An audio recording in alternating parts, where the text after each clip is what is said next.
Hey friends and anybody that tunes in, I wanted to give you 3 steps to doing your best push-ups. Step 1 is your mentality around push-ups. There's no such thing as a perfect push-up or a real push-up or a girl push-up. All these labels of that are just showing us that there is an infinite number of styles of push-ups. Okay, so step 1 is realizing that whatever you're doing for your push-up, if you can understand how you're doing it, why you're doing it, and look at it as in falling on a large spectrum of your ability to push yourself up away from the ground and pull yourself down, that's where we want to be. The second piece to this is your mindset of understanding that a push-up is only half of the movement, right? If I do a push-up, most of the time people would say push-ups start at the top and there's this whole phase where I'm pulling myself down to the ground. Then I finally get to the second phase where I'm going to push myself up away from the ground. So just be aware that there's 2 phases of the push-up, the pull down to the ground and the push up.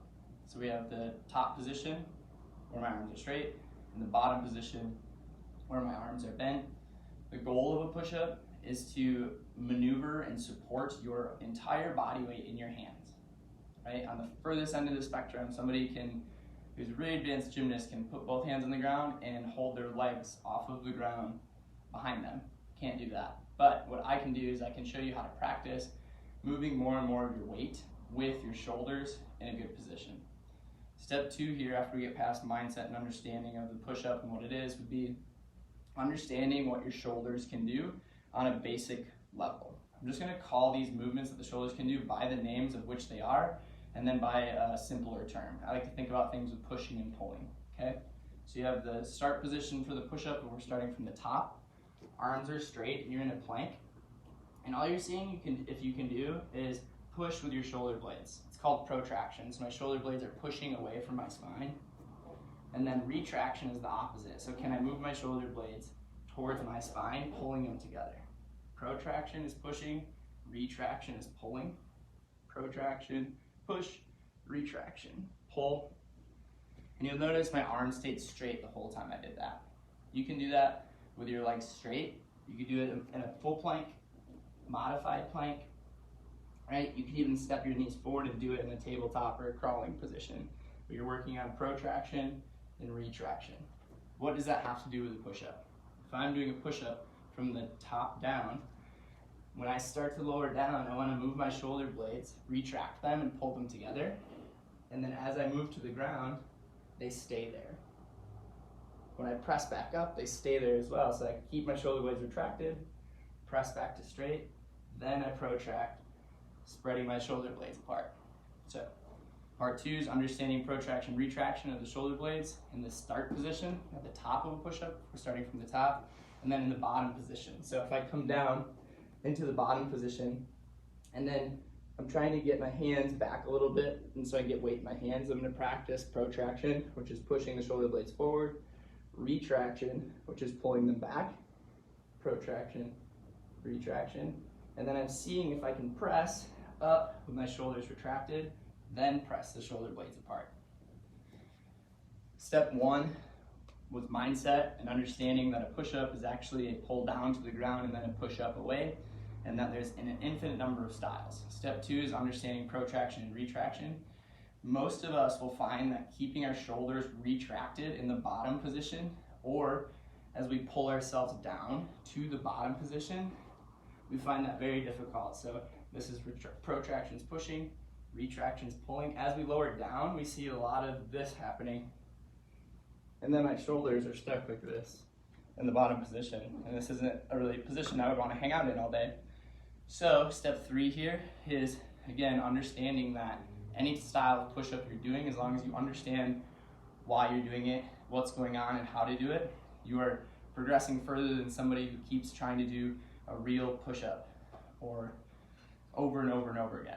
So this would be called a bottom-up tuck position push-up. So you'd start on your stomach.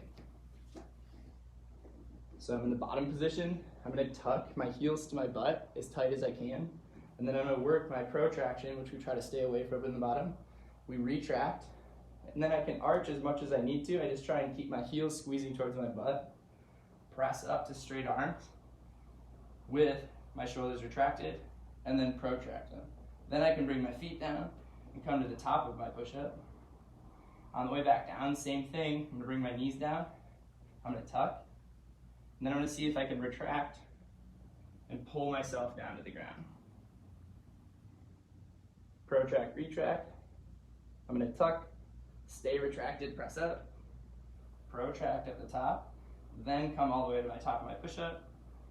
Knees come back down. I'm gonna tuck, see if I can retract, pull myself forward and down. One little bonus move that you can work on here, all this is doing by changing the shape of your body is changing the leverage point on your body, so you're able to practice what it feels like moving more and more of your weight with just your arms, keeping your shoulders in a good position. Another good way to practice that would be starting in this top position. I can go bring my knees to the ground, then bring my hips forward and down, then pull my shoulder blades into retraction, pulling them behind me, pulling myself forward to the ground. In the bottom, I'll protract because we don't want to do that. So we're practicing coming back to retraction, press to straight with the arms, and then protract with the arms, shoulders, lift the hips, lift the knees, all the way back to straight. Knees come down, hips come forward and down, shoulders retract, they stay retracted. Stay retracted, then I protract and push, lift my hips and my knees. So you have 3 steps, kind of. The mindset, understanding that a push-up is both pushing yourself up away from the ground, but the pulling phase coming down to the ground as well. Understanding that there's an infinite number and styles of push-up variations that you can do, and by thinking in your head, oh my gosh, I can't do a real push-up, that's not a real push-up, every time you think that, you're getting further and further away from doing a real push-up. But there's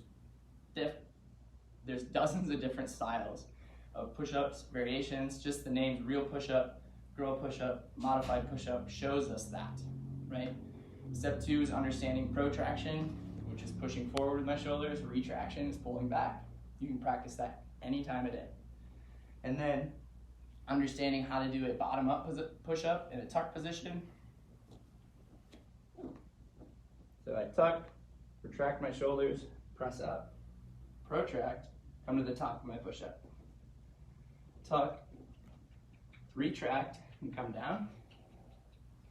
And also a top-down push-up where you're working the protraction, retraction, and segmenting your body on the way down. So top position, protracted, which means push with the shoulders, knees come down. I can keep my feet pressing into the ground, bring my hips forward and down, then retract, pull myself down. Work on a bad position so you know what it feels like. Pull back to a good position, which is retraction, press back up.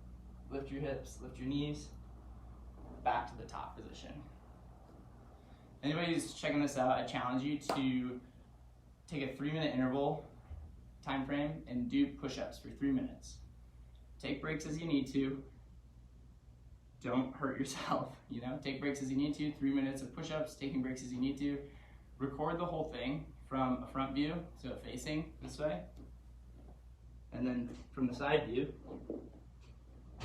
and just watch yourself do push-ups. See what you notice.